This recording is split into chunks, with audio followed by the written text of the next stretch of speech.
Bonjour à tous, bienvenue au webinaire technique PCAE Animal. Donc, un webinaire technique organisé en partenariat entre la Chambre d'agriculture Pays de la Loire et la région Pays de la Loire. Donc, je me présente, Lucie Repton, chef du service conseil technique spécialisé à la Chambre d'agriculture. Donc, ce webinaire est basé sur la présentation du dispositif du prochain appel à projet, avec la participation de différents intervenants qui se présenteront à la suite. Donc, le webinaire est organisé en fait en plusieurs séquences qui vous permettent d'identifier les modalités des dispositifs passés et du dispositif à venir, avec des séquences de questions-réponses qui sont organisées à chaque fin de partie, ce qui permet à tous de poser les questions à poser dans le module conversation. Donc, je vais laisser les intervenants se présenter. Julien, non? Oui, Julien Urvois de la région Pays de la Loire à la direction de l'agriculture, donc chargé de programme sur les filières élevage et notamment en lien sur le PCAE élevage. Et donc, Pascal Mahé, donc référent PCAE et gestionnaire PCAE au sein de la région Pays de la Loire aussi, donc référent sur le dispositif PCAE élevage. Donc, Suzelle Vanier, donc pareil, donc chargée de mission à la Chambre d'agriculture Pays de la Loire sur la filière avicole. Et Fabrice Morinière, conseiller bâtiment et référent PCE pour la Chambre d'agriculture Pays de la Loire.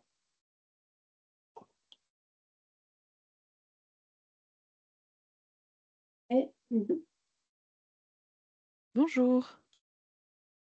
Bonjour. Alors, donc, on va démarrer. Merci de fermer vos micros. En fait, vous aurez un temps identifié pour pouvoir poser vos questions.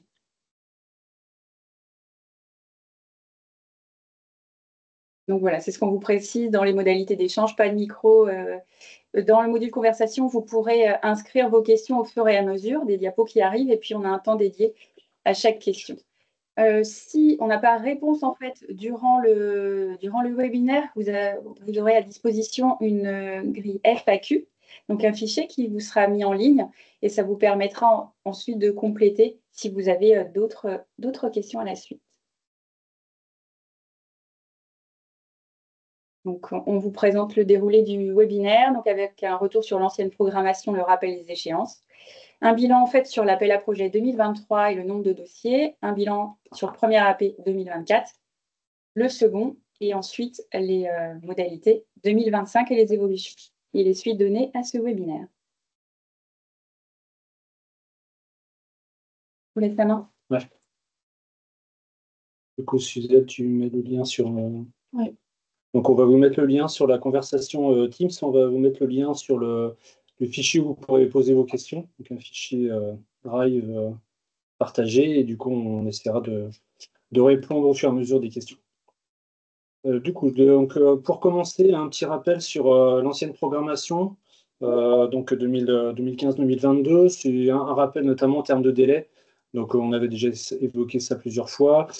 Pour les derniers dossiers, donc 2021-2022, donc il fallait que les travaux soient terminés, facturés, payés avec des montants prélevés sur les comptes avant donc la date figurant sur la convention, et notamment pour les dossiers 2022 avant le 31-12-2024. La date limite pour les demandes de solde était au 31 mars 2025. On avait préconisé, la région préconisait au 31-12-2024 pour ne pas avoir un afflux de dossiers de demande de paiement sur les dernières semaines. Sachant qu'après, la date de fin d'instruction par la région de ces dossiers-là est au 30 juin et un paiement par l'ASP au plus tard au 31-12, sachant que c'est donc des échéances où il n'y a pas de délai possible, puisqu'après, il n'y aura plus la main pour pouvoir payer les aides sur ces dossiers-là. Donc en termes de nombre de dossiers, entre guillemets, sans nouvelles, malgré plusieurs relances qui ont été faites, on a une soixantaine de dossiers, mais PCE animal et végétal confondus. Et puis, pour rappel, c'est vrai que la gestion de ces dossiers-là par la région de l'ancienne programmation a perturbé notamment la mise en place un peu du nouveau programme, et puisque c'était prioritaire avec les échéances forcément respectées que je viens de citer. Ensuite, Ouais, ouais.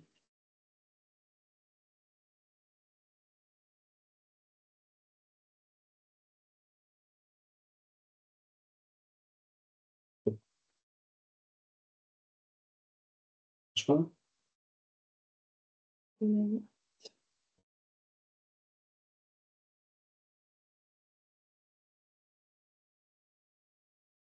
Ouais, juste un instant, régler un petit souci technique.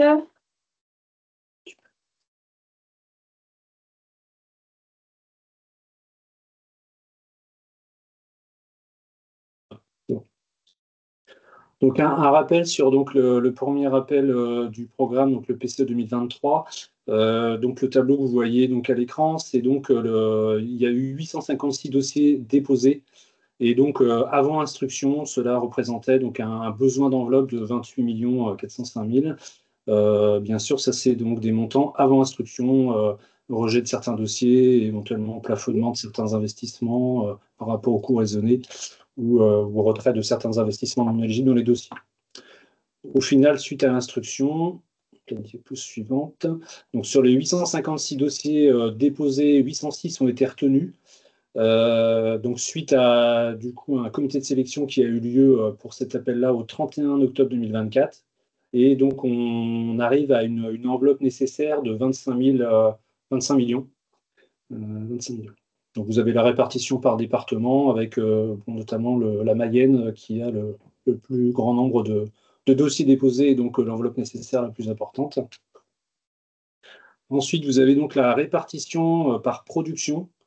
Donc on voit que au niveau des bovins, ovins, caprins et équins, ça représente 670 dossiers retenus sur les 806, hein, soit 83%, avec donc un besoin d'aide au total de un peu plus de 22 millions. Et dans ces bovins, ovins, caprins et équins, on a notamment une grosse partie bovin-lait, avec 485 dossiers. Au niveau des autres filières, vous savez bien qu'il y a trois grandes filières. Donc, au niveau de l'aviculture, donc, il y a un certain retrait. Il y avait 105 dossiers représentant 13% du nombre de dossiers pour 2,5 millions d'euros, soit 10% de l'enveloppe nécessaire. Et puis en porc, 31 dossiers, 4% du nombre de dossiers et 0,89 millions de l'enveloppe. Donc en termes de timing, comme je vous l'ai dit, le comité de sélection a eu lieu le 31 octobre 2024. La note seuil pour pouvoir déposer un dossier est de 50 points. Et du coup, la note seuil suite au comité de sélection pour la retenue de ces dossiers a été également de 50 points pour les trois grandes filières. Par rapport au timing de cet appel 2023, donc pour rappel, l'ouverture du portail pour le dépôt des demandes de paiement par les agriculteurs a débuté fin décembre 2024. Et donc maintenant, les traitements des demandes de paiement par les instructeurs de la région a commencé dans certains départements. Le portail des aides partie instructeur est opérationnel depuis quelques semaines. Maintenant, je vais prendre la suite concernant la présentation donc, des deux appels à projets qui ont eu lieu en 2024 sur le PCAE élevage. Donc là, pour la première partie, donc, on vous présente le premier appel à projet avec les données tout de suite avant instruction. Donc le nombre de candidats, le nombre d'exploitations candidates a été de 607 exploitations au premier appel pour une aide sollicitée de 19,8 millions d'euros. Donc là, encore une fois, hein, c'est avant rejet des dossiers ou d'investissement non éligible et avant écrêtement éventuel par rapport à des coûts de référence. Et donc, on peut passer à la diapo suivante. Et donc, pour ce premier appel à projet, les données par département suite à l'instruction du comité de sélection qui a eu lieu il n'y a pas très longtemps, hein, qui a eu lieu le 13 mars dernier. 575 dossiers ont été retenus pour une enveloppe de 18,3 millions d'euros. Donc, vous avez à nouveau, comme pour 2023, la répartition par département. Donc, encore une fois, le 53, donc le département de la Mayenne sort en tête. Et donc, ensuite, on vous propose également la répartition de ces 575 dossiers, donc cette fois-ci à l'échelle des filières.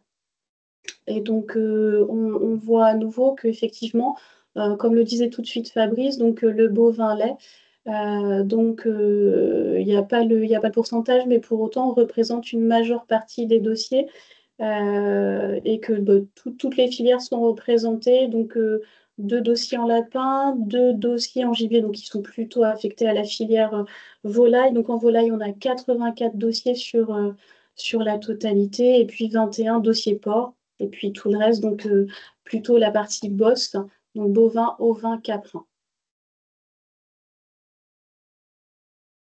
Donc, au niveau du calendrier de ce premier appel à projet donc, de 2024, donc, comme je vous le disais précédemment, le comité de sélection a eu lieu le 13 mars 2025. Pour information, donc, la note seuil est de 50 points et donc elle est restée à 50 points pour le comité de sélection. Donc, à ce jour, donc, les dossiers sont instruits. L'envoi des notifications d'aide est en cours et prochainement, l'ouverture du portail pour le dépôt des demandes de paiement donc, aura lieu donc, dans quelques semaines, le temps de mettre à jour en fait, l'outil pour le dépôt de demande de paiement de ces nouveaux dossiers.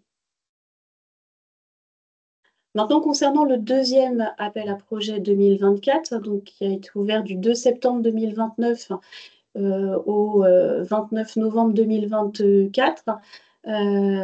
Donc, du coup, on retrouve 663 exploitations candidates pour cet appel à projet, ce deuxième appel, pour une aide sollicitée de 21,2 millions d'euros. Donc, encore une fois, hein, là, bien entendu, c'est les dossiers qui ont été déposés. Et les chiffres affichés sont ceux avant instruction. Donc, pour ces dossiers, pour le moment, donc, qui sont comment dire, en cours d'examen, de premier examen, donc on appelle ça la complétude. Donc, les éleveurs et éleveuses auront 30 jours pour fournir les pièces complémentaires. Donc, surtout, c'est important de retenir ce délai de 30 jours pour apporter donc, les pièces complémentaires qui sont sollicitées. Donc, ce délai est valable à la fois dans la phase de complétude et également lors de la phase d'instruction. À noter également que l'arrêté des éleveurs se pose souvent la question de dire est-ce que je vais recevoir en fait mon courrier soit par un arrêté, soit par une convention. Donc, ce qu'on vous propose ici même, en fait, c'est de vous remettre la règle, en fait, lorsque l'aide est inférieure à 23 000 euros, c'est un arrêté qui est signé uniquement par la région et qui est posté sur le portail des aides de la région. Et donc l'éleveur, là, en consultation, il est informé directement sur son portail des aides de l'arrivée de ce courrier. Et concernant les aides sollicitées, les aides qui sont à plus de 23 000 euros, l'éleveur ou l'éleveuse reçoit une convention directement par voie postale et qui est assignée en double exemplaire et qui est à retourner surtout à la région. Et par la suite, donc, la convention est renvoyée par courrier en un exemplaire avec les 2 signatures, et puis également est chargée sur le portail des aides de l'exploitation. Donc, en termes de planning pour les futurs appels 2025, 2026 et 2027, donc le PCA 2025 là, qui est très attendu, donc il y aura une période de dépôt. Donc, le début de période de dépôt donc, est annoncé entre le 16 et le 30 mai, avec un objectif au 16 mai. Donc, les collègues de la région pourront compléter, mais c'est lié notamment au délai pour le développement, la finalisation du développement du portail pour cet appel-là, avec une date de clôture au 23 juillet 2025. Et ensuite, sur les appels d'après, donc 2026 et 2027, il est prévu plutôt un changement un peu de période pour être plus sur une période hivernale où les exploitants sont potentiellement plus disponibles. Et donc, pour l'appel 2026, on aura une ouverture de l'appel à projet qui serait en novembre 2025 et une clôture en avril 2026. Et pour 2027, ce serait l'identique, hein, une ouverture en novembre 2026 pour une fermeture en avril 2027. Donc là, on va passer à quelques évolutions concernant cet appel 2025 par rapport à ce qui était connu précédemment, notamment en termes de périodicité. Comme vous le saviez précédemment, donc sur les 2 dernières années, en termes de périodicité, les demandeurs pouvaient faire 2 demandes par exploitation, voire une demande complémentaire dans le cadre d'installation de JA. Là, compte tenu du nombre important de dossiers, hein, vous avez vu les nombres de dossiers déposés tout à l'heure et les enveloppes que ça nécessite, sachant que globalement, en moyenne, par an, l'enveloppe disponible elle est de 21 millions. Donc, vous voyez qu'il y a quand même un peu plus d'une surconsommation de l'enveloppe sur les 2 premières années, ce qui a amené la région à faire des choix. Et donc, en termes de périodicité, sur le 2025, nous pourrons déposer un dossier que ceux qui n'ont pas demandé en 2023 ou 2024. Et donc, la seule exception qui peut exister, c'est quand on a donc un nouveau JA, installation aidée, qui s'est installé après le dépôt du dernier dossier, qui permet donc de redéposer un dossier, même si l'exploitation a déjà été demandeuse. Et puis, par contre, ce qui ne change pas, c'est qu'un dossier PCE pourra toujours couvrir 2 filières différentes. On avait abordé le cas de cumul de 2 PCE sur un même projet. Donc là, vu qu'on peut déposer plus qu'un seul dossier, ce n'est plus possible, sauf si un premier dossier a été déposé sur une partie d'un projet de bâtiment, par exemple, et si on a un JA qui s'est installé depuis ce dépôt-là, il y a possibilité de redéposer donc un dossier et qui est essentiellement lié à l'arrivée d'un nouveau JA sur l'exploitation. La démarche de transition, donc là, c'est pour rappel, hein, il n'y a pas de changement. Donc, les demandeurs doivent donc s'engager dans une formation agréée démarche de transition, donc et ça depuis 2024. Et la démarche de transition donc, est basée sur deux points que vous connaissez. Donc, un autodiagnostic qui est à faire en ligne et qui est commun aux différents dispositifs d'aide PCE animal, végétal et aide transformation, aide FEADER. Et donc cet autodiagnostic peut être remplacé par une étude d'installation pour les installations ayant lieu à partir du 1er janvier 2024. Et puis donc également donc, la formation éligible à faire, donc 2 jours en collectif et puis une demi-journée en individuel sur l'exploitation. Donc toujours pour rappel, il est important d'anticiper les inscriptions en formation pour ne pas se retrouver au dernier moment, en date butoir, ou alors quand les travaux sont finis. C'est vrai que si la formation n'est pas faite, seule une demande d'acompte peut être faite pour débloquer 80% de l'aide, mais du coup, le solde reste toujours bloqué tant que la formation n'est pas faite. Donc, il y a quand même un certain nombre de formations qui sont proposées, notamment sur la période hivernale d'octobre à mars. Donc, c'est toujours bien anticipé pour pas que ça vous bloque ensuite, que ça bloque les demandeurs par la suite. Donc, on arrive à la première phase de questions avec. Donc, dans la conversation, vous retrouverez le lien que vous a envoyé Suzelle Vanier pour la foire aux questions. Donc, vous pouvez compléter. On a une question de Christophe Bruand qui demande la date du comité de sélection. Du deuxième appel 2024, Tout à fait. J'imagine. Donc là, je passe la parole à Julien et à Pascal. Je ne sais pas si vous avez... Ouais, le comité de sélection, il aura lieu à la fin de la période d'instruction. Donc, en principe, ce serait plutôt en fin d'année, en décembre. La date précise n'est pas encore fixée, évidemment. Décembre 2025. Ouais, 25, pardon. Ouais. Alors, une question de Frédéric Bibard. Pourquoi une clôture au 25 juillet alors que le PCAE végétal, lui, clôture au 15 septembre? Alors là-dessus, en fait, je pense que ça va aussi répondre à la question qui est en dessous. Les dispositifs sont vraiment disjoints, que ce soit sur le calendrier que sur les cumuls. Là-dessus, c'est un choix politique, parce que comme vous l'avez reprécisé, aujourd'hui, on est sur une maquette de un petit peu plus de 21 millions d'euros par an. Et donc sur les exercices 2024-2025, on est même sur 3 appels à projets, puisqu'en fait 2023, il n'y en a eu qu'un seul. Sur 3 appels à projets, on est sur une consommation de 6 appels à projets. Donc il y a eu... c'est pour ça qu'il y a eu des arbitrages forts et c'est aussi pour ça qu'il y a une mesure pour maintenir dans le temps l'ouverture de l'appel à projet pour être sûr de contenir cette enveloppe. Très bien, merci. Alors, une question de Régis Réseau. Donc, si le dossier est déposé en 2023-2024, PCAE 100% biosécurité, est-il impossible de déposer une demande pour un bâtiment en 2025? De ce fait, le bénéficiaire, si c'est le même bénéficiaire, a usé de son droit de tirage, si je peux dire, et donc du coup, sauf arrivée d'un JA, ne pourra pas sur 2025 déposer et bénéficier d'un deuxième dossier.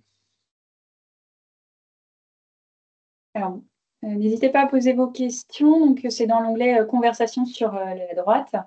Donc, une question de Pierre Fonguet. Pouvez-vous revenir sur le planning 2025, 2026, 2027? Merci, oui. Alors, on va être agile sur le diaporama un instant.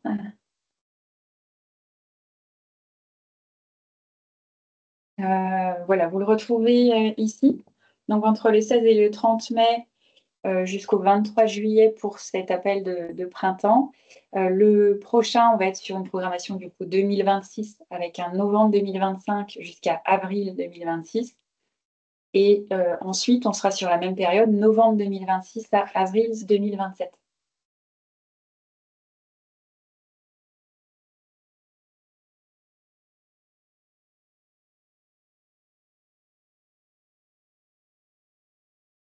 Donc, une question de Monsieur François V. Un jeune installé au 1er janvier 2025 peut-il bénéficier de 2 dépôts de dossier? Alors, je parle aussi sous couvert de Pascal, mais non, c'est l'arrivée d'un JA qui octroie voilà, un dossier supplémentaire dans une structure qui en a déjà bénéficié d'un. Mais là, un JA qui s'installe au 1er janvier, il a un droit de tirage. C'est simplement un seul dossier. Ouais.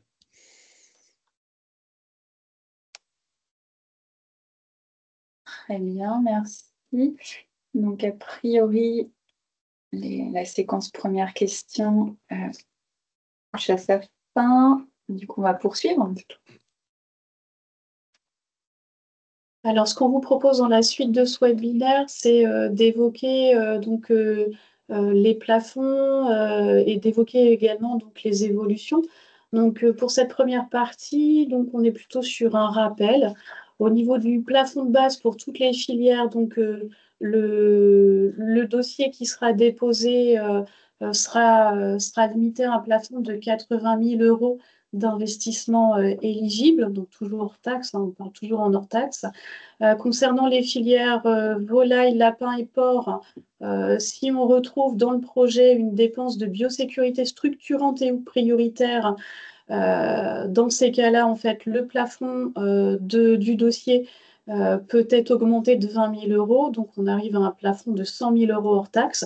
Donc, ça, c'est des choses qu'on connaissait déjà.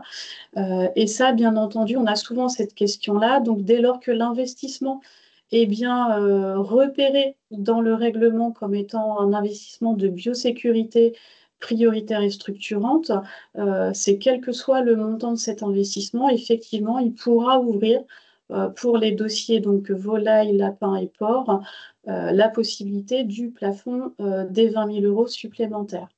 Concernant le plancher minimum, donc il reste à 10 000 € hors taxe pour tous les dossiers. Et pour mémoire, donc les dépenses immatérielles, donc les études, les permis de construire, le DEXEL, le dossier installation classée, la prestation architecte, ne sont pas éligibles donc aux aides PCAE.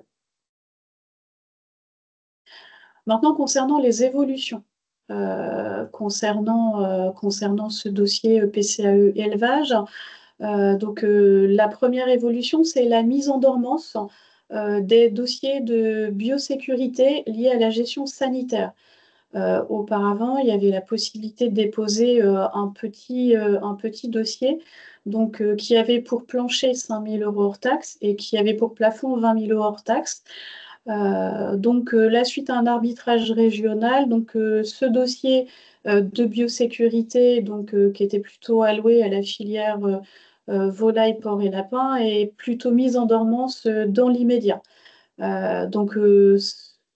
Julien, Pascal, vous reprendrez la main si nécessaire. L'objectif, en fait, dans l'immédiat, c'est de répondre à cet arbitrage et en fonction des évolutions sanitaires, en fait, des demandes des filières, cette question pourra être revue potentiellement dans les appels à projets suivants. Mais là, en tout cas, pour le premier appel 2025, on est sur une mise en dormance. Concernant la deuxième évolution, donc on est sur la suppression du surplafond désamiantage. Donc on avait précédemment la possibilité de déposer en fait un projet de désamiantage avec un montant plafond de 30 000 euros. Donc ce montant plafond est supprimé et il est intégré directement dans le dossier de modernisation de l'entreprise. Donc ces dépenses de désamiantage sont intégrées globalement dans le plafond général. Donc concernant toujours le désamiantage, le dossier ne peut pas contenir de dépenses de désamiantage. Donc ça, c'est plutôt bien. C'est-à-dire qu'un éleveur pourrait très bien déposer en fait un dossier, un projet de désamiantage, mais il y a la nécessité de justifier du maintien de la capacité de production à l'échelle de l'exploitation. Et donc les bâtiments qui sont éligibles à cette partie de désamiantage, bien entendu, c'est les bâtiments qui sont fléchés en fait et qui sont présents en fait dans le règlement, donc comme on les retrouve en fait dans la liste des investissements éligibles. Et pour mémoire, donc la déconstruction, elle peut être totale ou partielle, mais on vous rappelle, en fait, on a souvent ces appels-là, notamment de la part d'éleveurs ou d'éleveuses. Elle doit être réalisée par des entreprises agréées pour réaliser ces travaux particuliers.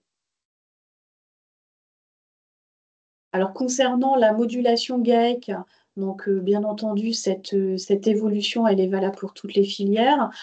Je pense que vous l'avez déjà, vous en avez déjà pris connaissance notamment dans la presse agricole. Donc, évolution des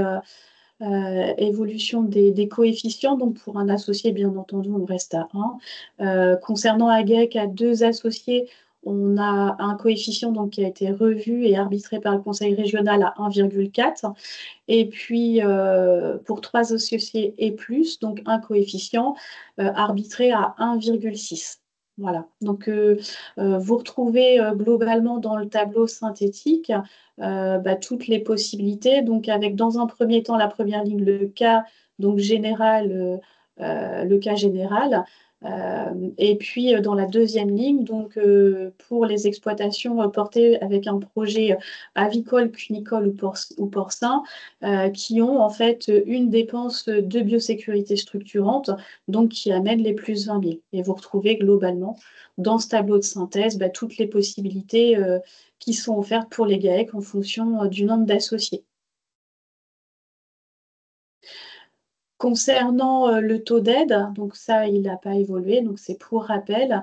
Donc on est sur un taux d'aide de 30% des investissements présentés, bien entendu plafonnés comme on vient juste de le voir juste avant. Concernant les JA, donc une majoration de 10%. Bien entendu, ce pourcentage, il est au prorata du nombre de parts sociales qui est détenu par un JA.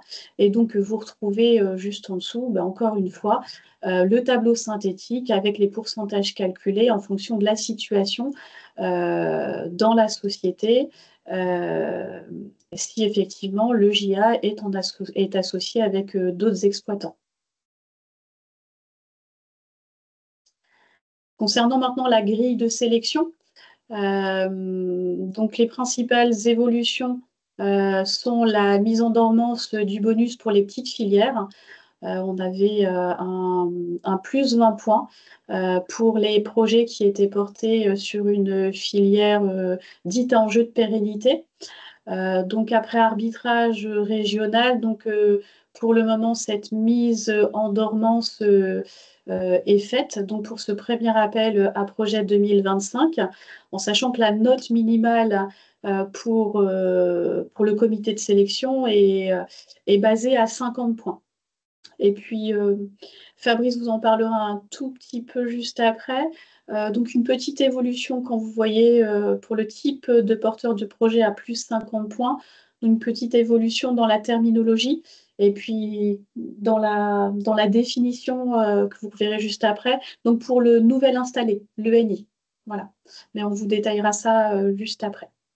Et donc après, on retrouve les dossiers à 70 points, les dossiers à 50 points, et puis les bonus qui vont s'additionner en fonction de l'exploitation et du parcours qu'elle a pu avoir. Donc concernant la grille de sélection, concernant les notations biosécurité, bien-être animal et bâtiments économes en énergie. Donc on vous rappelle juste en fait, mais c'est juste un rappel, qui sont liés à la présence en fait dans le dossier PCAE d'au moins une dépense structurante et prioritaire identifiée comme telle. Donc identifiée comme biosécurité, bien-être animal ou identifiée comme bâtiment économe en énergie. Donc voilà, donc ça, quand vous aurez le règlement à disposition, effectivement, vous pourrez à nouveau aller vérifier en fonction des projets des exploitations. Petit rappel concernant la notation des dossiers bâtiments économes en énergie et BEBC. On vous rappelle qu'il faut que le bâtiment, après projet, soit effectivement en capacité de pouvoir respecter le cahier des charges complet, donc qui est lié en fait à cette coche que vous faites en fait dans le dossier PCAE. Et que bien entendu, il ne faut pas respecter juste un élément, mais bien l'ensemble des postes qui sont concernés par ces deux cahiers des charges.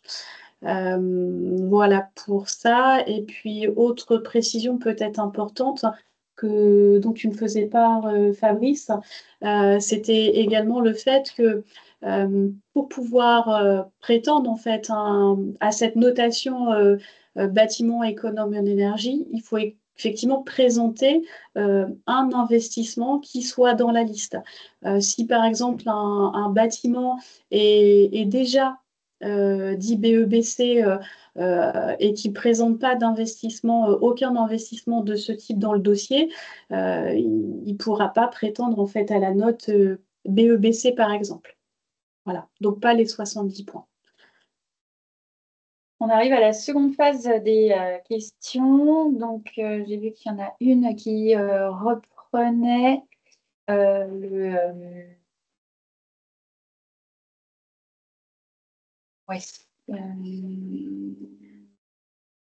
si on y avait répondu sur le J1 installé au 1er janvier. Non, oui, on avait. Évolution à partir de la AP 2025, c'était une question autour de la définition de la mise en dormance.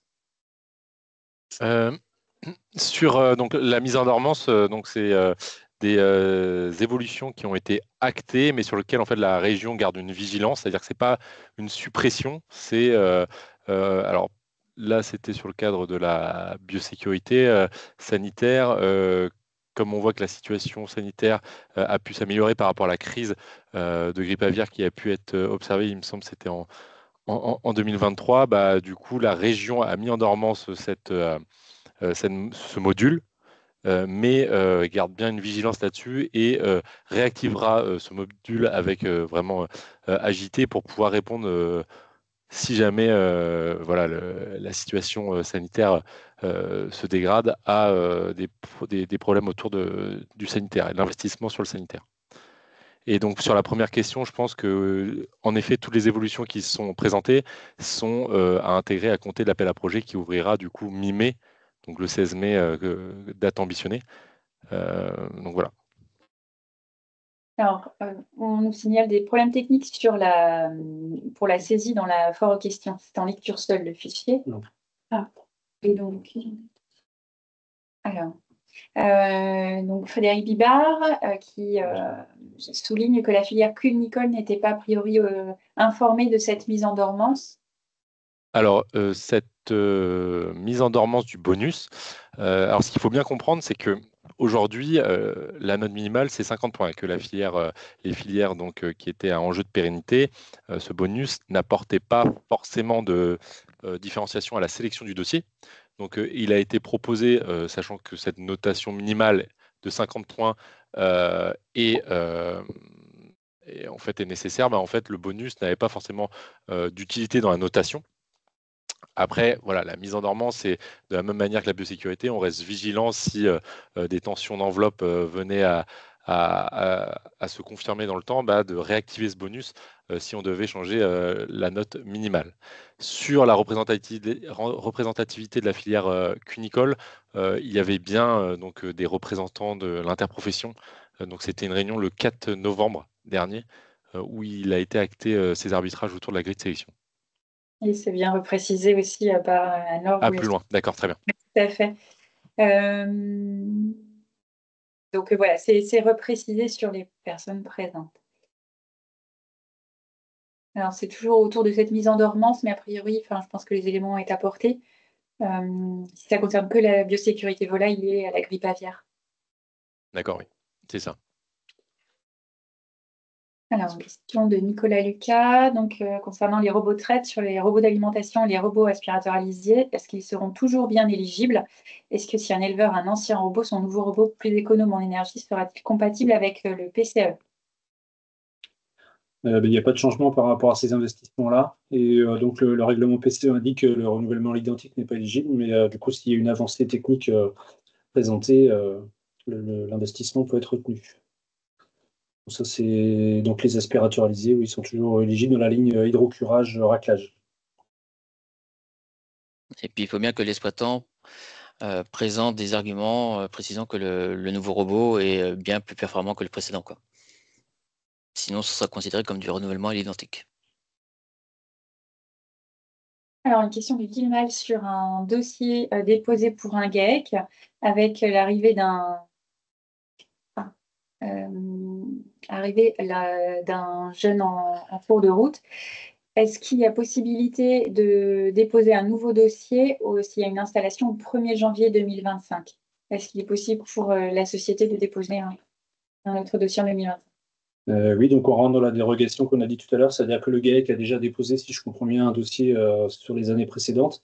Donc là, on a l'arrivée d'un nouveau JA, si c'est un JA aidé, bien sûr. Donc ça permet de redéposer un dossier, puisque le JA s'installant au 1er janvier, il s'installe après le dépôt du PCE précédent.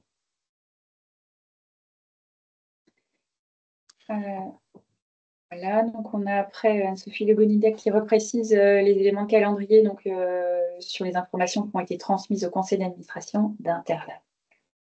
Je vois, il y a également des personnes qui contribuent sous l'onglet questions-réponses. C'est ce que je voyais également. Donc, privilégier l'onglet conversation, c'est plus fluide.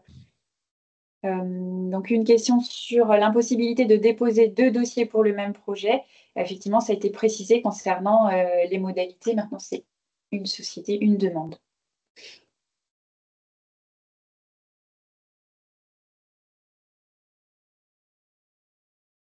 La seule, a priori, dans cet onglet-là.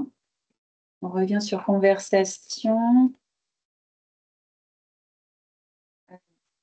N'hésitez pas, si vous avez d'autres questions à poser sur cet onglet conversation. On est en train de regarder pourquoi techniquement ça ne fonctionne pas sur cette grille FAQ. Et puis, on vous renverra un lien plus opérationnel. Oui. On reprend du coup? Ouais. Donc là, on va réaborder donc les bonus par rapport à la grille de notation. Donc là, c'est juste pour rappel, donc, au niveau de la bonification pour les exploitations qui sont engagées dans un parcours ferme bas carbone, donc sont entendus comme exploitations sont engagées dans une des démarches. Donc les dispositifs reconnus sont le dispositif mis en place par le Conseil régional des Pieds de Loire ou le dispositif bon diagnostic carbone avec notamment des aides de l'ADEME qui a existé il y a quelques années mais qui est toujours valable par rapport au bonus, ou alors le nouveau dispositif ADEME 2024, accompagnement des agriculteurs face au changement climatique. Voilà, c'est ces trois grands dispositifs qui permettent d'avoir les 20 points de bonus dans les filières concernées. Au niveau des JA, donc là, c'est juste également pour rappel, il n'y a pas de modification. Donc, pour avoir le bonus JA, donc, soit on a déjà un JA qui est installé, il est dans les 5 ans, par rapport à son certificat de conformité, soit il est en cours d'installation, mais il faut qu'il ait, donc avant la fin de l'appel et avant le dépôt, ait déposé sa demande d'aide JA. Voilà. Pour rappel également, donc, les investissements qui sont intégrés dans le PCE n'ont plus l'obligation d'être dans l'étude d'installation, le plan d'entreprise dans la dénomination ancienne. Et puis, pour rappel également, la pièce justificative, donc à défaut de CJA au dépôt de la demande, s'il n'est pas délivré, on peut fournir donc le récépissé de dépôt de la demande d'aide JA, qui est différente du récépissé de dépôt de l'étude d'installation en ligne. Et le certificat de conformité sera déposé à la première demande de paiement. Également pour rappel, en termes de majoration, donc pour avoir les 10% de bonification JA au prorata des parts sociales du JA dans la société, il faut que le JA, donc au moment de la demande, ait moins de 41 ans. Et puis donc la majoration est définitivement acquise quand le certificat est fourni donc à la région. Ensuite, donc une évolution qui est assez mineure, en fait, c'est juste en termes de terminologie, puisque avant on parlait de nouvel agriculteur, ENA, et maintenant on parle de nouvel installé. Donc voilà, autrement, le cahier des charges n'a pas changé. Il n'y a pas forcément beaucoup de dossiers, je pense, qui sont déposés dans ce cadre-là, mais on est bien sur un agriculteur non JA, âgé de 41 ans révolu, et qui a moins de 50 ans à la date d'installation. Donc date d'inscription à la MESTA faisant foi. Et puis donc quelqu'un qui est installé depuis moins de 5 ans à la demande du dossier PCAE. Et puis après, vous connaissez les autres critères. Il faut que le logement ne soit pas lui-même exploitant, sauf dans le cadre de la création d'un nouvel atelier, qu'il y ait une formation suffisante, agricole ou non agricole, avec des contraintes autres si on est en non agricole. Et puis fournir également une étude d'installation sur une durée de 4 ans à partir de l'installation, et donc sur le même support que l'étude d'installation pour les JAED sur donc, le site de la région. Donc, en termes de date d'éligibilité, donc, le principe reste le même. Ça veut dire qu'on peut bien engager les travaux avant le dépôt du dossier, mais il faut que ces travaux-là sont liés à des devis ou des bons de commande non signés avant le lendemain de la clôture de l'appel précédent. Donc le deuxième appel 2024 s'étant terminé le 29 novembre, la date d'éligibilité de ces investissements commence donc au 30 novembre. Donc c'est essentiellement les dates forcément qui ont changé, mais le principe reste le même. La deuxième condition, sur la diapo suivante, c'est que du coup, quand on dépose le dossier, il ne faut pas que le projet PCE dans sa globalité soit complètement fini.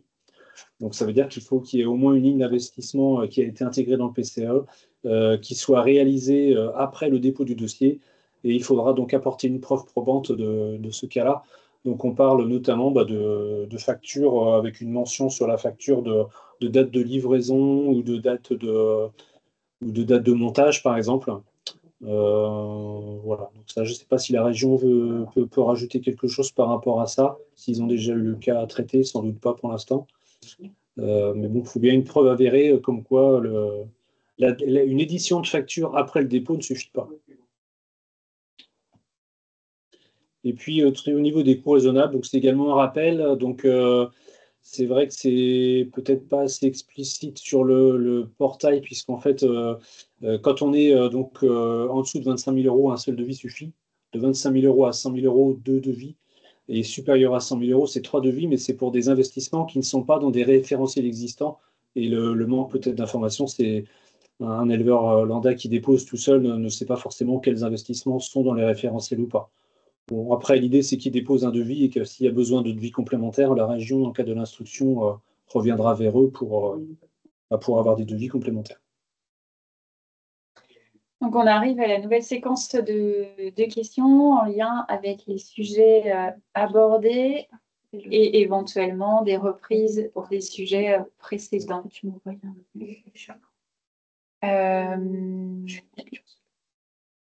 Donc voilà, on a des échanges sur la filière cunicole. On vous laissera repréciser directement vos échanges. Sur le dispositif bas carbone, si l'éleveur est déjà dans le programme, est-il toujours éligible au bonus ? Oui. Alors, par contre, on reprécise bien, c'est un dispositif reconnu dans le dispositif régional ferme bas carbone, parce qu'en fait, il existe beaucoup de dispositifs bas carbone. Là, c'est le dispositif régional, reconnu ou articulation reconnue. Donc, une question de Barbara. En créer un bâtiment neuf volaille est-il considéré comme avec de la biosécurité suffisant pour passer de 80 à 100 000 euros de plafond? Et on présentera tout à l'heure un petit peu la nouvelle mise en forme des listes d'investissement. Mais donc, précédemment, dans l'ancien règlement, on avait bien des lignes identifiées biosécurité structurante ou prioritaire. Et donc, ces lignes-là sont assez identifiées. Dans le cas d'un bâtiment neuf, vous aurez forcément une ligne. Un SAS 3 zones, par exemple. Ouais, voilà. Un SAS sanitaire 3 zones, en fait, va permettre en fait de valider en fait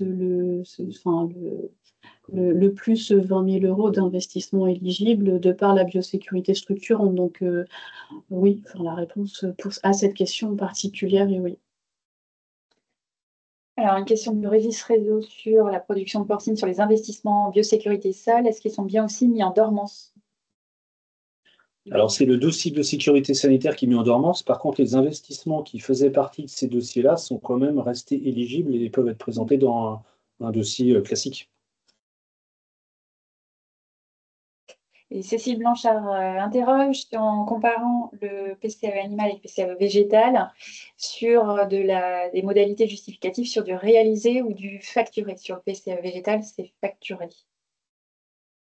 La différence entre les deux dispositifs, c'est que le végétal, on est beaucoup sur de l'achat de matériel, là où l'animal, on a de la construction. Donc je pense que la différence vient notamment de cette particularité.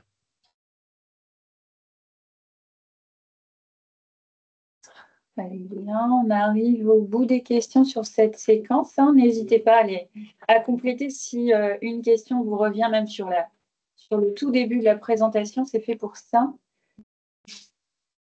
Donc, on prend la suite.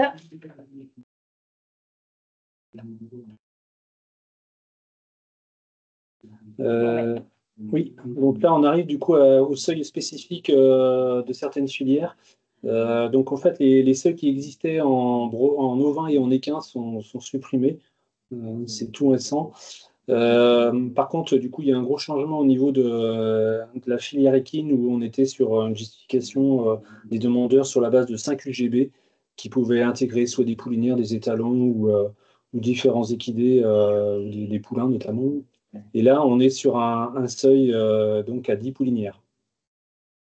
Et la différence, enfin, après, la petite souplesse, c'est pour les JA ou NI nouvelles installées, où le respect des seuils d'effectifs peut se justifier pas forcément à la demande de PCE, mais à la première demande de paiement, et sera également vérifié à la demande de paiement finale. Après, en termes de propriété, on est toujours sur des propriétés, soit des propriétés des équins ou des poulinières, du coup, en propriété de la structure exploitation ou d'un des exploitants, des associés exploitants, et sur justification des cartes d'immatriculation. Et puis, prouver que chaque poulinière qui est présentée, il y a une déclaration officielle de CI depuis le 1er janvier de l'année antérieure au dépôt du dossier. Après, le changement également sur la filière équine, on était sur une justification de 10% du chiffre d'affaires total qui devait être un chiffre d'affaires élevage. Et ce seuil-là de 10% passe à 25%. Or, également pour les JA au nouvel installé, où ce seuil-là sera vérifié au niveau de la 4e année de l'étude d'installation. Et par contre, on avait également donc un seuil de 20 hectares minimum de SAU qui, lui, par contre, est supprimé pour l'appel 2025. Ce qu'on vous propose là tout de suite, on vous a remis dans le diaporama, donc pour rappel, c'était pour la filière volaille et la filière lapin. Donc cette notion de bâtiment économe en énergie et BEBC, donc là plutôt sur la partie isolation, donc on vous a remis dans ce tableau donc une synthèse en fait des coefficients qui étaient à respecter sur la partie isolation. Et puis sur la diapo suivante, ce qu'on vous a remis également, en fait, c'est les autres engagements que doit respecter l'éleveur en cochant en fait dans son dossier de demande PCAE les autres, les autres critères en fait qu'il doit respecter. Et ce qu'on vous propose dans la diapo suivante, donc ça vous le retrouverez dans le diaporama que vous aurez. Et ce qu'on vous propose, c'est notamment en fait ce petit document de synthèse avec notamment soit les projets qui sont dits donc bâtiments économes en énergie, soit les projets qui sont dits bâtiments non économes en énergie après le projet. Donc à savoir que comme ce qu'on vous l'a précisé tout à l'heure, à l'issue en fait du dossier de demande. Donc au moment de la demande de paiement, l'éleveur devra forcément pour un bâtiment économe en énergie remplir à nouveau donc son attestation pour attester qu'effectivement il est bien dans le respect. Donc on peut retrouver soit des bâtiments statiques avec lanterneaux ou dynamiques sans lumière naturelle, et dans ces cas-là, il faudra se reporter ni plus ni moins au cahier des charges BEBC. Soit on va se trouver dans une situation où on a un bâtiment statique, lanterneau ou dynamique avec de la lumière naturelle. Donc dans ces cas-là, bien penser qu'on respectera le cahier des charges BEBC, mais que spécifiquement dans le cas des aides régionales, on ne prendra pas en compte la lumière naturelle, donc les fenêtres qui apportent la lumière naturelle au bâtiment. Et puis, pour finir, pour les bâtiments dits Louisiane, donc bien entendu, on respecte toujours ce cahier des charges BEBC quand on a coché cette case, mais dans ces cas-là, on ne prend pas en compte donc, les ouvertures pour les rideaux ou les glissières, mais pour autant, on prendra bien connaissance du cahier des charges qui demande à ce que les ouvrants soient en polycarbonate avec une épaisseur de 32 mm au minimum ou des rideaux isolés. Voilà. Donc ça, c'est plutôt pour la partie bâtiment économe en énergie après projet, donc avec la fameuse attestation. Et puis pour les bâtiments plutôt considérés en rénovation, mais qui n'atteindront pas, en fait, qui ne pourront pas répondre au cahier des charges, donc bâtiment économe en énergie après projet, bien penser que dès lors que le projet concerne une modification en fait, de la structure primaire, donc de la coque du bâtiment, l'exploitation devra forcément remplir ce qu'on appelle le prérequis volaille. Et donc ce prérequis volaille, il est à transmettre à la demande initiale et également à la demande de paiement, qui est chauffage ou pas à l'intérieur de la salle d'élevage. Et puis pour finir, donc pour les projets avicoles pour lesquels il n'y a pas de modification au niveau de la coque du bâtiment, donc au niveau de la structure primaire, dans ces cas-là, donc l'attestation de prérequis volaille, elle n'est pas à fournir. Voilà. Donc c'était juste un petit rappel, mais on a souvent des appels, des questions pour ce sujet. Donc voilà, vous retrouverez la diapositive. Sur les bâtiments ports en BEBC, donc une petite évolution du règlement, puisque donc, le critère BEBC est une obligation pour les constructions, et du coup, il n'y avait pas de dérogation, alors qu'en fait, là, apparaît une dérogation pour les bâtiments en ventilation statique, quel que soit le stade physiologique de l'animal, puisqu'on est souvent sur des bâtiments qui sont en partie ouverts ou avec courette, et où il est difficile, bien sûr, dans ce cas-là, d'être en BEBC.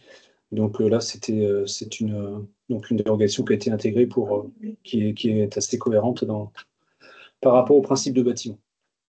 On est sur la même base que sur la volaille. Un diagnostic doit être fait au préalable par un technicien agréé au dépôt de la demande, et puis donc une attestation complémentaire sera à fournir avec la demande de paiement. Au niveau des évolutions, donc c'est surtout des rappels. Donc vous le savez, depuis le deuxième appel 2024, Dexel n'est plus à fournir dans le cadre d'un dossier PCAE. On avait aussi une souplesse par rapport au récépissé des demandes de permis de construire ou de déclaration de travaux préalables, puisque du coup, si on a l'accord, on peut fournir l'accord dès la demande. Sinon, à défaut, on peut fournir le récépissé de dépôt en ligne ou en mairie de la demande d'urbanisme. Et l'accord d'urbanisme est à fournir au plus tard à la première demande de paiement. On avait également, depuis le deuxième appel 2024, la suppression de la vérification des procès-verbaux attribués au niveau d'exploitation. Et puis également, par rapport aux démarches bas carbone, donc on n'a plus factures ou les contrats à fournir, mais uniquement une attestation co-signée entre le demandeur, donc l'exploitation, et l'organisme qui accompagne l'exploitation dans le diagnostic et la procédure de la démarche. Et puis au niveau PCE Equin également, donc là c'est pareil, depuis le deuxième AP 2024, on avait été supprimé la comptabilité analytique séparée pour bien identifier le chiffre d'affaires élevage par rapport au chiffre d'affaires global. Et donc on avait également été supprimé l'attestation comptable liquide, avait été remplacée par une attestation comptable liquide où on indiquait donc à la fois le chiffre d'affaires total et le chiffre d'affaires élevage, sauf pour les demandes qui concernent des JA ou des NI où ce critère-là n'est pas demandé en fait au dépôt de la demande, mais en quatrième année de l'étude d'installation. Et puis également, il était prévu jusqu'au 1er appel 2024 une étude simplifiée pour les nouveaux installés, alors que maintenant elle est remplacée par une étude classique d'installation donc à faire en ligne sur le portail de la région. Donc là, on arrive sur la liste d'investissement. Donc on ne rentre pas dans les détails, mais c'est pour vous expliquer un petit peu la démarche. Alors, je passerai la main tout à l'heure à Julien et Pascal pour plus de détails, mais donc la liste a été un peu refondue dans sa mise en forme, avec donc un premier bloc qui est, puisque précédemment, donc on avait bien une entrée par grande filière, donc une entrée bovin, vin caprin équin, une entrée lapin et volaille et une entrée porc. Donc là, on a une entrée toute filière. Donc là, on peut dire que c'est les investissements entre guillemets standards qui ne sont pas fléchés BBEA ou biosécurité structurante ou BEBC. Donc là, ce qui concerne, donc c'est, je dirais, les investissements de base, où vous avez en termes de descriptif, donc c'est l'ensemble des investissements relatifs à la construction, l'aménagement, la rénovation du logement des animaux, donc terrassement, dont accès à bord en cas de construction ou d'extension, le gros œuvre, donc tout ce qui est charpente, couverture, bardage, maçonnerie, les aménagements intérieurs et les locaux annexes, type SAS, bureau, locaux techniques d'élevage. Après, on aura quelques investissements spécifiques qui seront bien identifiés donc, dans cette première partie.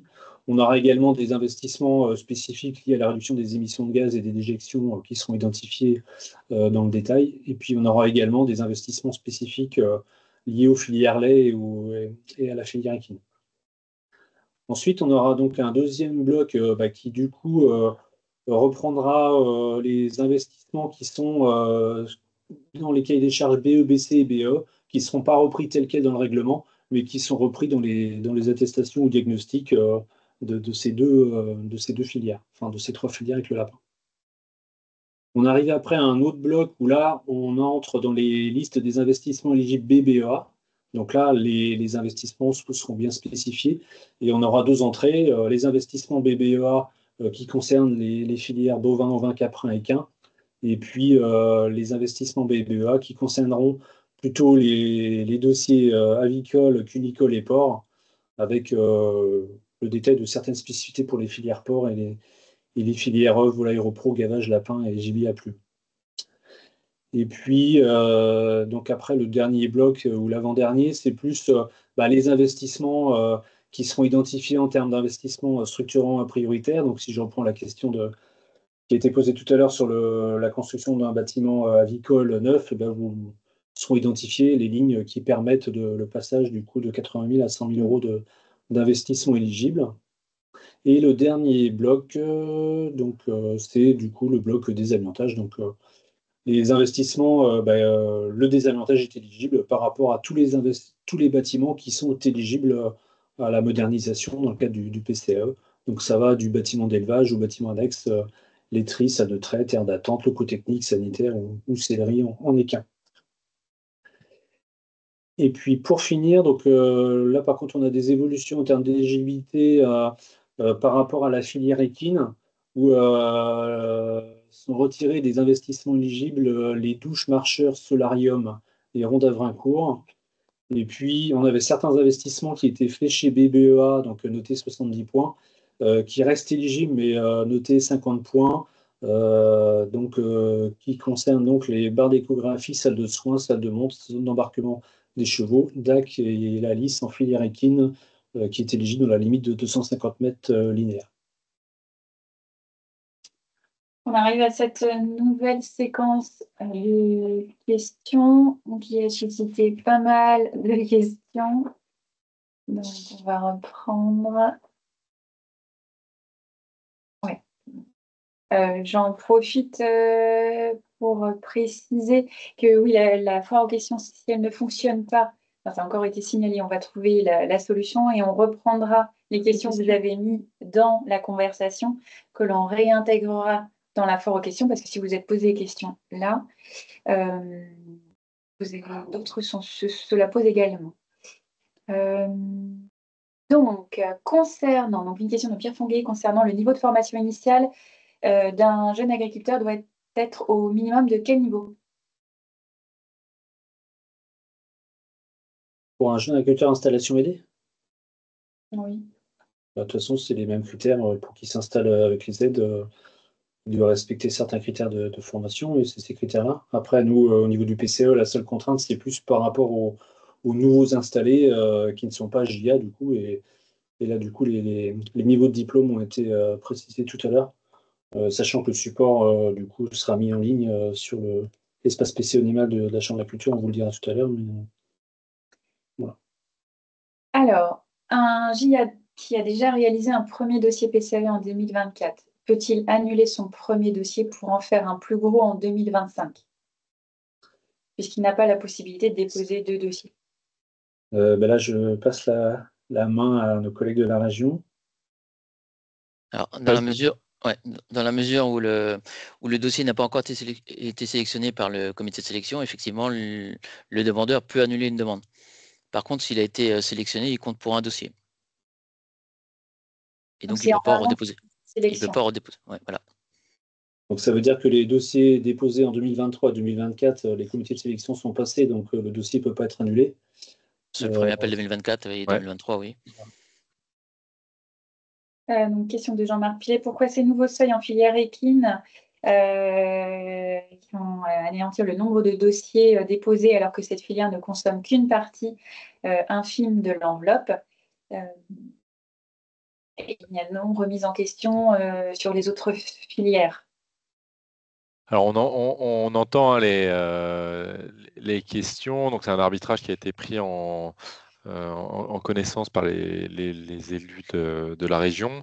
Il y aura une vigilance sur l'appel à projet qui va ouvrir là de mai à juillet, de voir la dynamique de dépôt pour la filière équine. Et il y a dès à présent une réunion qui est prévue donc du coup avec les représentants de la filière équine à l'issue de à la clôture de l'appel à projet pour voir quelles répercussions ces seuils établis peuvent avoir sur le dépôt de dossier et voir si voilà, ce seuil sera modifié ou pas. Donc il y a bien, voilà, ce sujet est bien identifié. L'arbitrage a été pris voilà, dans ces dispositions, mais il y aura vraiment une vigilance et un suivi sur l'impact que ça peut avoir sur la dynamique de dépôt. Une question de Guillaume Lemal sur la publication du règlement régional, sur sa date de publication. À l'ouverture de l'appel à projet.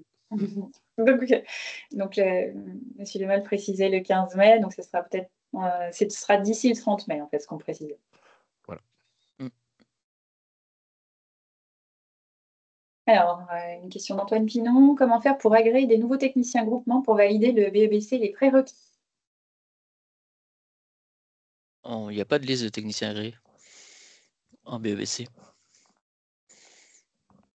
Il y en avait une sur la précédente programmation, mais cette liste-là n'a pas été renouvelée. Donc, ce sont les techniciens de groupement qui font les diagnostics BEBC. D'accord, cette notion de liste agréée n'existe plus. Non.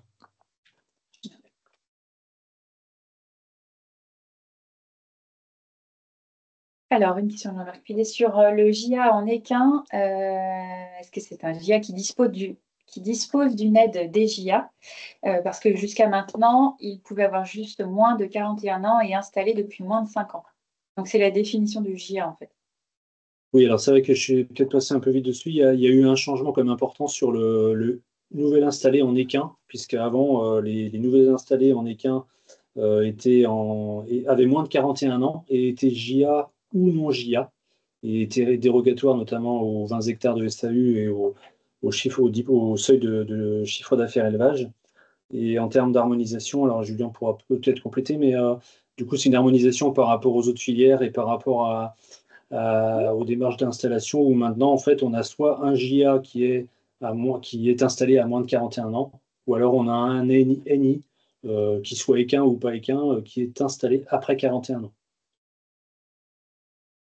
Donc c'est vrai qu'en équin, on passe de les NI où étaient des moins de 41 ans dans les anciens programmes, dans les anciens appels, et maintenant c'est des plus de 41 ans. Une question de Céline Petitpas sur les bâtiments mobiles, volailles par exemple. Est-ce qu'ils sont éligibles? Si oui, rentrent-ils dans les projets de biosécurité structurants? Alors, pour les projets bâtiments mobiles, alors, pour ceux que j'ai pu voir, tu compléteras Fabrice, mais la plupart du temps, les éleveurs construisent eux-mêmes.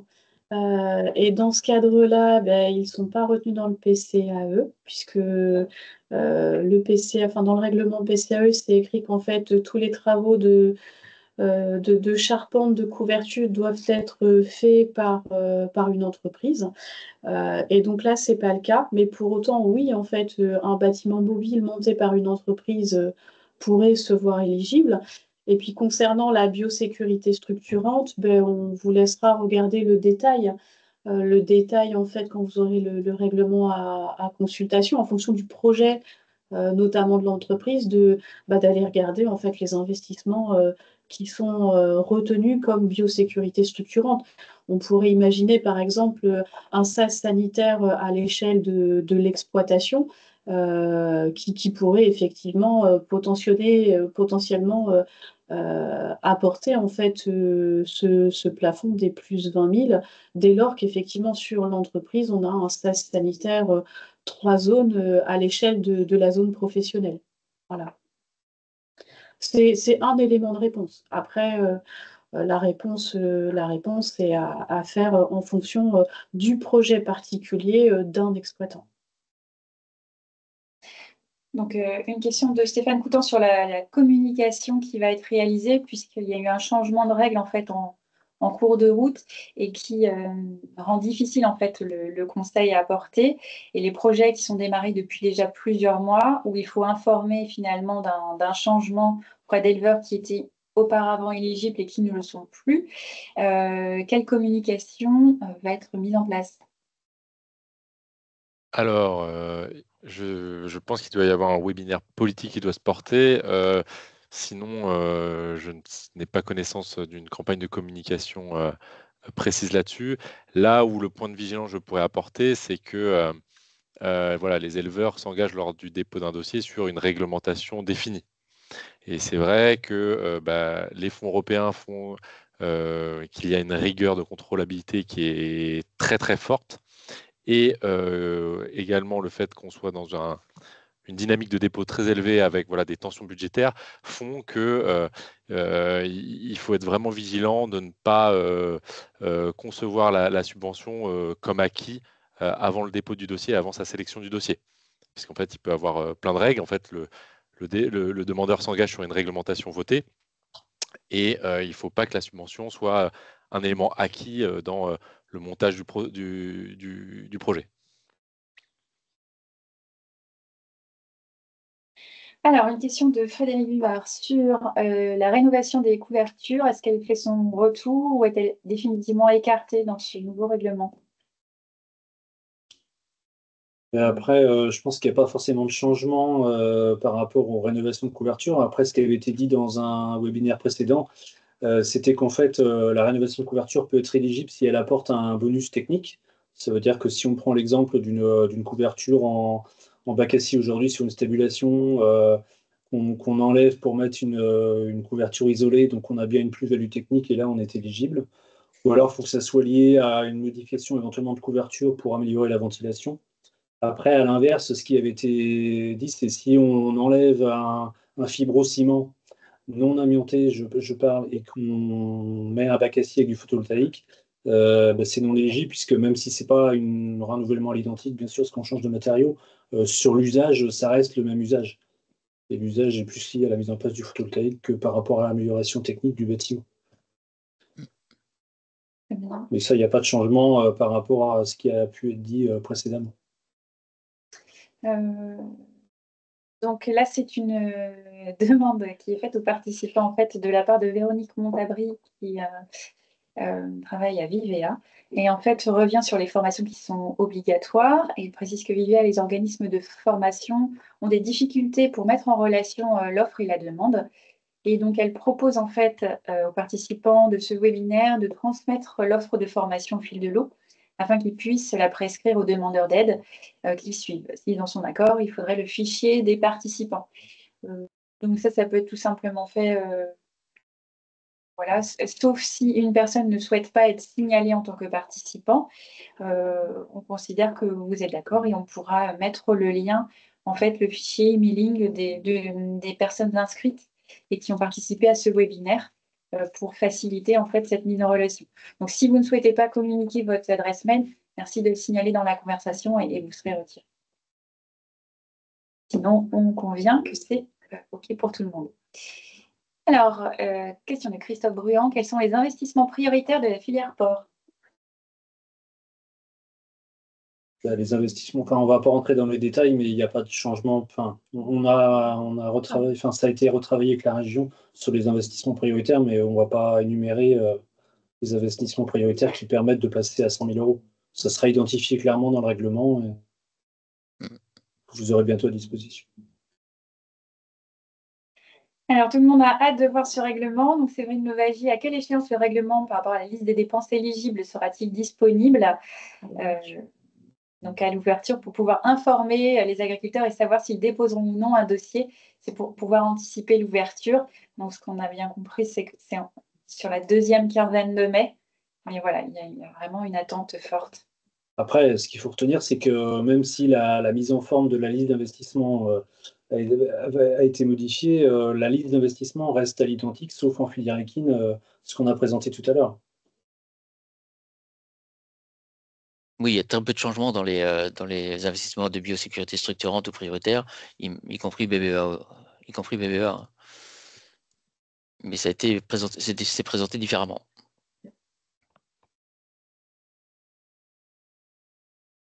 Alors, concernant cette fois-ci la filière ovine, donc il y a une incompréhension pour la suppression de ce seuil en ovin. D'accord, on en prend note. Oui, très bien. Alors, une question sur l'utilisation en fait, de l'outil de la plateforme sur la procédure. Question de Séverine Louvagie. Serait-il possible en fait sur le portail d'entrer une adresse mail d'une structure qui accompagne pour être en copie en fait des mails qui sont envoyés aux exploitants ou des notifications sur le dossier? Ça permettrait en fait d'éviter des oublis, ce qui permettrait aussi d'avoir un peu plus de réactivité et de respect des délais. Et éviter aussi également de solliciter la structure d'appel d'appât voilà, avec des agriculteurs qui ne savent pas forcément où en sont leurs dossiers parce qu'ils n'ont pas l'habitude de suivre. Donc, est-ce que c'est faisable techniquement, cette demande? Alors, quand l'exploitant crée une demande sous PDA, donc c'est lui qui rentre son adresse mail, c'est bien le demandeur qui crée son adresse mail. Donc là, à ma connaissance, il n'est pas possible de rajouter une seconde adresse mail. Donc c'est bien l'exploitant qui reste responsable de sa demande d'aide et la communication passera d'abord par l'exploitant. Si on réclame des pièces complémentaires, ça sera d'abord à l'exploitant. Si on a connaissance du monteur de projet, dans un deuxième temps, on ira vers le monteur de projet, mais dans un premier temps, on s'adresse bien à l'exploitant, au demandeur. Après, ça, c'est une demande récurrente où c'était plus d'être en copie du mail qui est fait au demandeur. Hein. C'est vrai qu'on a souvent des soucis par rapport quand vous faites des demandes de complétude où les demandeurs ne voient pas forcément leur mail, ou alors des fois ça arrive dans les indésirables. Donc c'est vrai que ce serait plus par sécurité, ça pourrait faire gagner du temps à tout le monde. Après, C'est un sujet qui est identifié. Après, nous, réglementairement, on doit, et juridiquement, voilà, c'est avec la personne signataire de la structure qui dépose une demande avec qui on échange. Mais le sujet, en effet, est identifié. Alors, une question de Mireille Robin-Joulin. Est-ce qu'une SE avec un associé exploitant à 33% de parts sociales et une holding à 67% associée d'un exploitant, donc plus de 50% des parts sociales, peut demander un PCAE?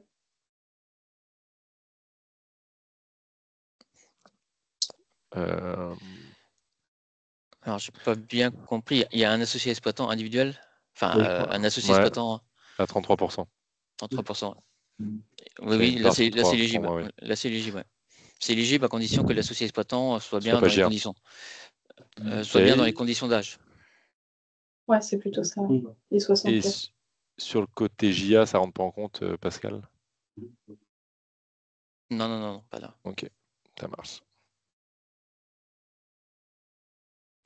Alors, une question de Cécile Blanchard. Est-ce que des investissements agrivoltaïques pour améliorer le bien-être des animaux sur les parcelles peuvent être éligibles? Tout ce qui est photovoltaïque n'est pas éligible au PCE, donc ça ne Mm. sera pas pris en compte.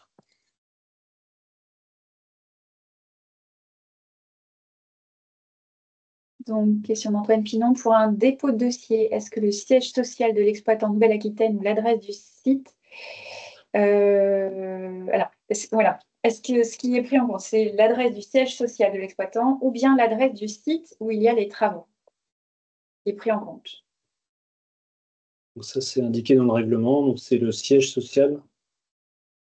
Et après, il me semble que Le site, Le site peut être sur un département limitrophe, ouais. c'est ça. Et c'est bien le siège social, la porte d'entrée première. Oui.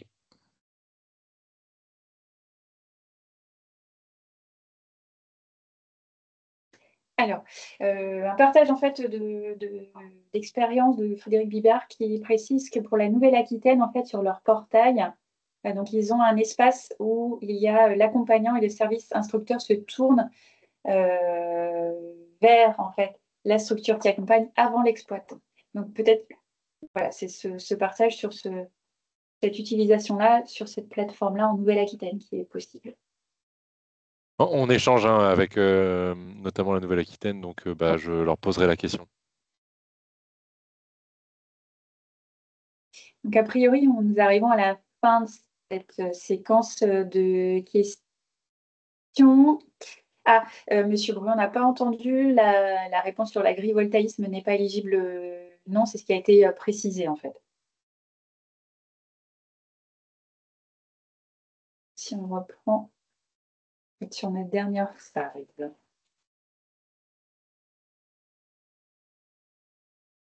Alors, suite au webinaire donc, qui est en cours de présentation, donc vous recevrez le lien pour vous connecter donc, au site de la région Pays de la Loire et également donc, celui de la Chambre d'agriculture où vous retrouverez donc, le support, donc le diaporama et la FAQ qui ne sera pas en lecture seule. Donc, on est désolé, petit problème technique. Alors si, justement, elle sera en lecture seule. C'est moi qui ai fait la petite bêtise, c'est que sur le site, donc je vais remettre les questions et les réponses qui ont été vues lors de ce webinaire, et du coup, elle est en lecture seule. Il n'y a pas possibilité de modification. Par contre, au fil de l'eau, il y a possibilité de poser une question via un formulaire qui est également sur l'espace PCAE. Et du coup, nous, après, on traite ces questions-là et on les rebascule pour une majorité quand elles sont entre guillemets, intéressantes pour le grand nombre, on les rebascule sur la FAQ. Ouais. Donc, globalement, suite à l'issue de ce webinaire, donc sur la page internet Chambre d'agriculture, donc PCAE élevage, donc vous aurez un formulaire qui sera mis à disposition sur lequel vous pourrez toujours poser vos questions PCAE. Bien entendu, on fera remonter les questions dont en fait on n'a pas soi-même les précisions en fait dans le règlement en lecture en fait. Donc ensuite, par rapport aux questions que vous aurez posées, donc elles seront traitées en collaboration donc Chambre d'agriculture et Conseil régional pour vous apporter des réponses définitives donc dans la foire aux questions qui sera également mise en ligne sur le site de la Chambre. Voilà. On peut peut-être revenir à la diapo encore d'avant. Voilà, donc vos contacts pour toutes vos questions PCAE, donc à privilégier donc, le formulaire donc, qui va être sur le site de la Chambre d'agriculture. Et puis ensuite, donc, vos contacts, bien entendu, ce sont vos DAPA investissements en local dans les départements. Donc, les contacts seront disponibles sur le portail des aides. Et puis, vous retrouvez également, donc, pour la Chambre d'agriculture, donc, l'adresse générique bâtiment@pl.chambreagri.fr et vous retrouvez également le numéro de téléphone, si besoin était. Et donc, ce sur quoi nous allons travailler très prochainement, c'est donc la mise à jour des documents de synthèse, donc PCE Animal 2025 par filière, donc qui seront prochainement édités et mis à disposition sur le site de la Chambre d'agriculture et que pourrez bien entendu télécharger et puis communiquer notamment aux éleveurs et aux éleveuses porteurs et porteuses de projets. Nous arrivons au terme de ce webinaire technique. Alors, donc il reste quelques questions. Si 100% autoconsommation, ce sera éligible en végétal pour précision. Donc ça, ce sont les projets agrivoltaïques et plutôt en lien avec le PCAE végétal, si je comprends bien. Oui, les projets photovoltaïques sont éligibles au PC végétal s'il n'y a pas de vente de surplus. Ouais. Donc, c'est éventuellement de la consommation pure comme les trackers. Alors, on a une insatisfaction de Madame Mireille Robin-Joulin qui précise qu'elle a posé 2 questions sur le site et qu'elle n'a jamais eu de retour. Donc là, merci de nous les transmettre. On va s'améliorer sur ce volet-là. Et voilà, on vous a remis les contacts. Le formulaire qui sera à disposition, il est facile d'utilisation. Donc normalement, ça devrait bien fonctionner. Mais n'hésitez pas à aussi téléphoner sur les coordonnées qu'on vous a données. Vraiment, remontez-nous voilà, pas que vous puissiez rester sans réponse. Alors, sur les fermiers de louer, est-ce qu'il est possible d'avoir un petit rappel des possibilités de commencer les travaux avant l'ouverture de l'appel à projet et après la fermeture du précédent, sans avoir terminé les travaux, évidemment? Tu peux revenir sur peut-être les diapos, on peut peut-être Alors, représenter. oui, donc il faut juste me dire où c'est. C'est lesquels?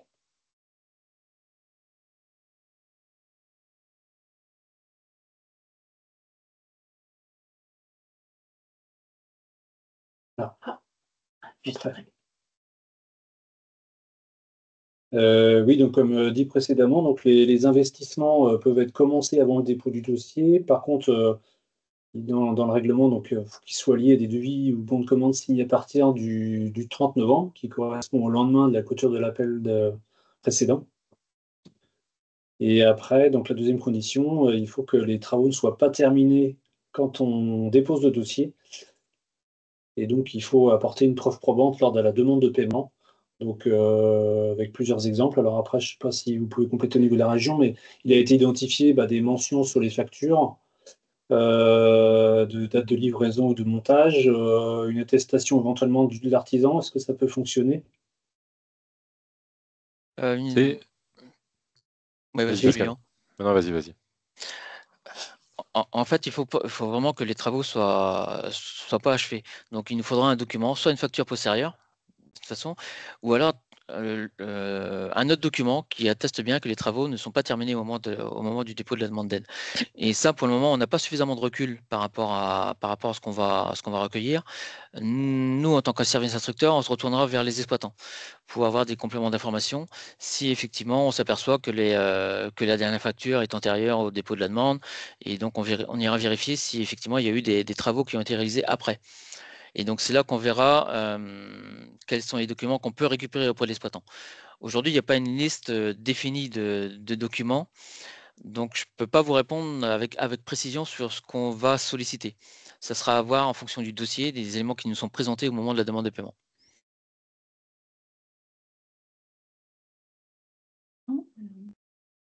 Sur la page.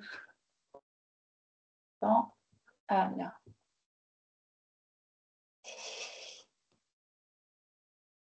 Donc, Est-ce que la date d'ouverture d'appel à projet entre le 16 et le 30 mai est communicable?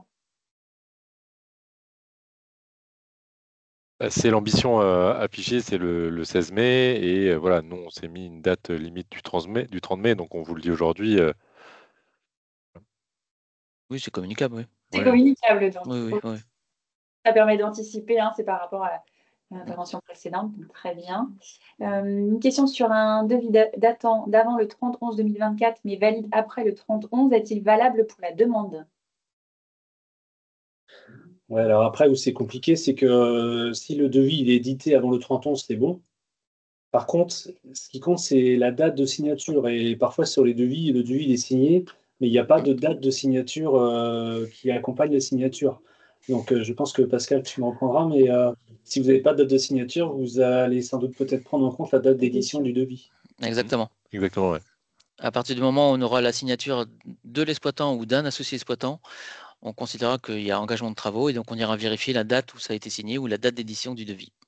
Ou du bon de commande d'ailleurs. Donc, important pour des devis signés, avant du coup le dépôt du dossier, d'indiquer une date de signature avec la signature, si c'est une date d'édition qui est avant le 30 novembre, si je Exactement. résume. Ouais, c'est ça. Donc, une question de Thierry Pertuis sur une demande de paiement. Donc, ce qui est compris, c'est qu'une facture postérieure au dépôt de la demande d'aide suffit à justifier la condition? Oui. D'accord. C'était la confirmation qui était attendue. Très bien. Donc, Je reprends quand même, parce que c'est pas que la date d'édition de la facture, hein, non? Il faut quand même une mention supplémentaire, Mhm. parce qu'une édition de facture, des fois, elle peut être très décalée dans le temps. Donc, je pense pas que ça suffise. Il faut vraiment une Mais mention. c'est la date de facturation de toute façon qui va être faite. Donc, Oui, mais tu peux très bien avoir des travaux. Enfin, là, je suis transparent, mais des investissements qui sont faits et une facturation qui a lieu ultérieurement. Donc, moi, on avait toujours communiqué sur le fait que sur la facture, pour que ça passe, il faut une mention de montage ou de livraison.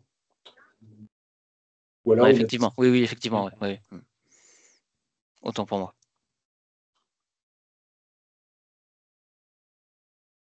On reprendra en fait dans la foire aux questions les questions qui ont été posées lors de ce webinaire. Je n'ai pas vu, sauf avis contraire, de personnes qui refusent la transmission de leur adresse mail auprès de Vivia, donc on fera le nécessaire. Néanmoins, si vous ne souhaitez pas, merci de leur préciser dans la conversation incessamment sous peu pour qu'on puisse vous retirer. Une question de Jean-François Brosset sur des éventuelles évolutions en fonction du nombre de projets déposés. Ce serait possible. Là, il y a plusieurs choses qui sont sur la table. Nous, la région va regarder vraiment de très près les dynamiques de dépôt sur les appels à projets à venir et ajustera en fonction pour tenir jusqu'à la fin de programmation. Donc, la fin de programmation étant fin 2027, voilà, nous, on regarde de très très près les dépôts de dossiers et les montants, correspondants. Après, je pense qu'il faut retenir, c'est que sur l'appel 2025 et l'appel 2026, c'est les modalités qu'on a évoquées avec une possibilité de dépôt que pour ceux qui n'ont pas déjà déposé, sauf nouveau JA, et que vous allez faire un point après l'appel projet 2026 pour voir s'il y a une réouverture en 2027. Et pour les équins, c'est après l'appel 2025 que vous ferez un état des lieux, notamment par rapport au seuil d'éligibilité. Exactement, avec les référents de la filière. Alors, des dernières questions. Donc, délai de paiement après la demande de solde. Quels sont les délais de paiement? Question de Jean-Bernard Desson. Alors à ce stade, donc les services instructeurs ont commencé à instruire les demandes de paiement qui ont été déposées qui ont été validées sur l'appel 2023. Donc là, les premiers dossiers ont été transmis à l'ASP pour paiement. Donc le délai est quand même assez restreint une fois que c'est transmis. Donc on commence à vraiment instruire ces demandes de paiement là. Donc ça va se décanter au fil des semaines. Et par contre, pour les premiers appels 2024 où les décisions ont été actées, pour le moment, le portail des aides partie paiement n'est pas encore activé. Donc il sera activé dans les semaines à venir. Et donc, suivant l'avancement des dossiers, le nombre de demandes de paiement qu'on aura reçues sur l'appel 2023, on pourra peut-être engager des paiements sur le premier appel 2024 aussi. Sachant que nous, de toute façon, l'instruction des demandes d'aide qui ont été déposées sur le deuxième appel 2024 devrait démarrer à la fin de l'été. Et donc, du coup, notre priorité, ça sera d'instruire ces demandes-là. Donc, dans l'intervalle, on va essayer de traiter un maximum de demandes de paiement qui ont été déposées. Voilà, mais il y a quand même plus de 400 demandes qui ont été déposées aujourd'hui, donc il faut qu'on les traite à fur et à mesure, sachant qu'on a également le RDR3 à solder avant le 30 juin. Voilà. Donc je ne peux pas te donner de délai bien précis, mais on y travaille. Très bien. Et un témoignage de Frédéric Bibard sur la complexité pour certaines filières de maintenir des investissements en région Pays de la Loire quand le niveau de soutien des régions voisines est supérieur. Nous prenons bien note de la remarque. Après, on est également vigilants, nous, sur les dispositifs de toutes les régions de France, hein, pas forcément les régions limitrophes. Et voilà, on est sur un appel à un PCAE, nous, qui couvre énormément de filières, qui a une volumétrie de dossiers et donc une enveloppe consommée qui est vraiment importante. Donc voilà, ce sont des arbitrages qui ont dû être pris en connaissance de cause, mais j'acte bien votre remarque et je la ferai remonter. Bien, je ne vois plus de questions sur l'espace conversation.